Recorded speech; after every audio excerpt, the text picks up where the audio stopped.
Hay una paradoja en el corazón mismo de nuestra afición, del rol, que es complicada de gestionar como director de juego. Por un lado, el rol es un juego, como por ejemplo el ajedrez. Hay unas reglas, ya sean sencillas o complejas a nivel táctico, que hacen que la emoción y el drama del juego nazca de las decisiones de los jugadores. Yo muevo este alfil aquí y esto es un paso más en mi camino a la victoria o la derrota. Ese es el drama y la emoción del juego. Por otro lado, cuando jugamos a rol contamos una historia. Y al contar una historia, la emoción nace de lo inesperado. Como audiencia queremos ser sorprendidos. Es rara la película o el libro en el que el espectador conoce toda la información al principio de la historia. Es muy habitual que haya revelaciones, ya sea al mismo tiempo que los personajes o no. Historias más costumbristas tendrán revelaciones más íntimas y historias más épicas tendrán revelaciones más grandes. Y las historias de misterio, por ejemplo, arañan la idea de la revelación final y el giro de guión y la trama involucrada de asesinato. Pero nosotros estamos en el medio. Nosotros jugamos a rol, que es un juego en el que contamos historias. Y para más índole, es un juego en el que los jugadores y los espectadores suelen ser la misma persona. Salvo la gente que emitís partidas. La gente que emitís partidas funciona un poco distinto porque hay unos espectadores más allá de los jugadores. Pero para la mayoría del mundo existe esa dicotomía en la que hay una parte de cada espectador, de cada jugador, que quiere ser sorprendido, que quiere ser, ¿sabes? Quiere la satisfacción dramática de una revelación, de un giro de guión. Por otro lado, hay una parte dentro de ese mismo jugador que quiere la satisfacción del juego, la satisfacción de la toma de decisiones y cómo afecta ello a la historia. Y por su propia esencia, ambas chocan. Porque la revelación, la satisfacción dramática de la revelación, vive y respira falta de información por parte del espectador. Y la decisión, el drama del juego, las decisiones en una partida, en un juego cualquiera, viven de la información y de que sean decisiones informadas. Porque no hay ninguna diversión en una decisión al azar entre la caja A y la caja B. Esa decisión no tiene peso, no tiene drama, no tiene diversión. Entonces, ¿cómo solucionamos nosotros esto? Lo que hacemos es dar un poquito de todo.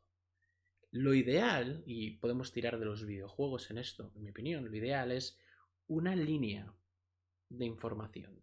Darles la información constantemente sobre lo que sea que está pasando. Esto puede ser a escala muy pequeña a la hora de describir quizá el grupo de bandidos que les está saltando, o puede ser en una escala súper grande, toda la campaña. Pero siempre tiene que haber un flujo de información. Esto va a salir de forma natural conforme describas, sobre todo en las escenas más pequeñas. Y luego puntualmente y de forma eh, bien gestionada, unos picos de información, unas revelaciones. Estos picos de información tienen que tener una naturaleza particular. No funciona que reveles que los goblins son azules, porque eso no es relevante. En el primer ejemplo, en el de empiezas a describir el grupo de bandidos que le están asaltando, una buena revelación es que un combatiente de naturaleza distinta aparezca para unirse al combate, cambiando la perspectiva que tiene el grupo de este combate. Quizá un grupo de bandidos humanos muertos de hambre les asalta y cuando están empezando a ganar, un caudillo orco aparece. ¿Por qué este caudillo orco presenta preguntas, pero también resuelve algunas preguntas? Que es porque estos pringaos se estaban atreviendo con nosotros. Funciona exactamente igual en una misma trama. La revelación tiene que tener valor para el contexto con el que estoy tratando yo como jugador. Si yo estoy interesándome en la vida política del reino, no me sirve de nada que me reveles que el nigromante ha tenido una infancia traumática. Lo que tiene mucho más efecto es que me reveles que el nigromante es el hermano del rey y ha tenido una infancia traumática. Puedes mantener la revelación, pero si la contextualizas dentro de algo que le importe al espectador, en este caso los jugadores, va a tener mucho más impacto.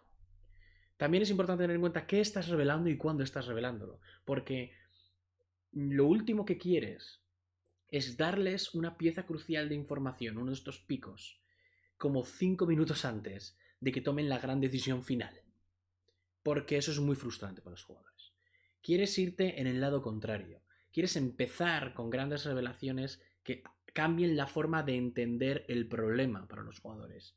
Y quieres ir perdiendo esa importancia, vamos a llamarla táctica, conforme avance la trama, sea cual sea, tanto si es un pequeño encuentro como si es toda la campaña. Y quieres ir poco a poco acercándote a matices sobre el cómo, el por qué, entender la naturaleza de la trama, pero que no vayan a cambiar la esencia de cómo entiendes la misma. En este caso, la revelación del nigromante siendo una pobre víctima de sus circunstancias es una muy buena revelación para poner en el medio. En el momento en el que quizá les hacen dudar y justo antes de que el nigromante continúe haciendo sus barbaridades, para que los jugadores puedan humanizarlo y luego decidir que aún así tiene que ser eliminado. Eso es un, ¿sabes? Es un buen debate. No puedes humanizar, bueno, puedes, pero es mala idea, humanizar al nigromante justo antes de que los jugadores lo derroten, porque entonces no tienes la oportunidad de recordarles lo terrible que es. Entonces ese debate se vuelve más denso. Por otro lado, no quieres empezar con ese tipo de revelaciones. No quieres empezar con revelaciones de tipo morales, de las dudas, algo que genere dudas. Al principio quieres revelar cosas de tipo factual, cosas que no saben y saberlas cambia sus expectativas sobre la trama. Quizá ellos pensaban que se estaban enfrentando a un nigromante, pero resulta que el nigromante trabaja con un culto a un dios oscuro. Eso es una información que conviene tener al principio, porque teniéndola al principio sorprende a los jugadores, les hace verlo de una forma distinta, pero al mismo tiempo no les obliga a replantearse toda la trama desde el principio. No quieres revelar esto justo un minuto antes de que termine la trama, porque va a perder todo el impacto y va a ser un... Ok, pero ¿qué más da? Porque hemos podido funcionar durante toda la historia sin ningún problema. Por último, lo que hay que tener en cuenta con el tema del flujo de información y el flujo de qué le cuentas a los jugadores, cuándo y en qué orden. Es que en última instancia los jugadores deberían saber lo que están haciendo, deberían saber por qué lo están haciendo. Esa información se la tienes que dar. Y no todos los jugadores van a ser capaces de, o van a tener los instintos de investigar y arañar información. Así que si ves que están no teniendo información, es mejor que se la alimentes por la fuerza que no se la des y lo averigüen más tarde. Porque una información conseguida después de la finalización de la trama es un epílogo. Puedes atar cabos, puedes matizar, pero nada importante para la trama debería averiguarse en el epílogo. Debería averiguarse durante la trama. De la misma manera, llenar de información a la mente de los jugadores durante la trama, con datos que no son relevantes, no es muy sano porque les puede distraer. Si tus jugadores están enfrentándose a buscando cazar a un caudillo gigante que está aterrorizando el reino, ellos no necesitan conocer todo el lore sobre los gigantes y toda la gran historia que se extiende por todo el reino, porque eso les va a distraer de su problema inmediato, que es tienen el caudillo gigante justo delante. Y eso es su problema. Entonces, esa información de atar cabos, es importante saber qué información está para los atar cabos y está un poco para el epílogo. No tengo todas las ideas, ni todas las preguntas, ni todas las respuestas sobre el tema de gestionar la información. Es un concepto que yo mismo he empezado a trabajar y mejorar muy recientemente y con el que todavía no estoy 100% cómodo y no lo hago bien siempre, siendo mi última partida un ejemplo perfecto de esto.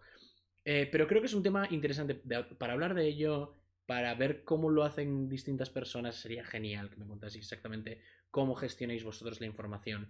Y un poco para pensar, simplemente pensar en ello. Porque creo que es interesante y creo que afecta a nuestras partidas. eso es el vídeo de hoy. Soy Seijo, ese tío que no hace más que hablar de internet, que no me presenta hoy. Aunque bueno, esta parte del vídeo no la ve nadie. Voy a aprovechar a agradecer a los patrones de Patreon que echan un cable monetariamente y me animan a seguir con las cosas. Y agradecer a toda la gente que veis este vídeo, apretar los botones, hacer que los números suban y nos veremos la semana que viene.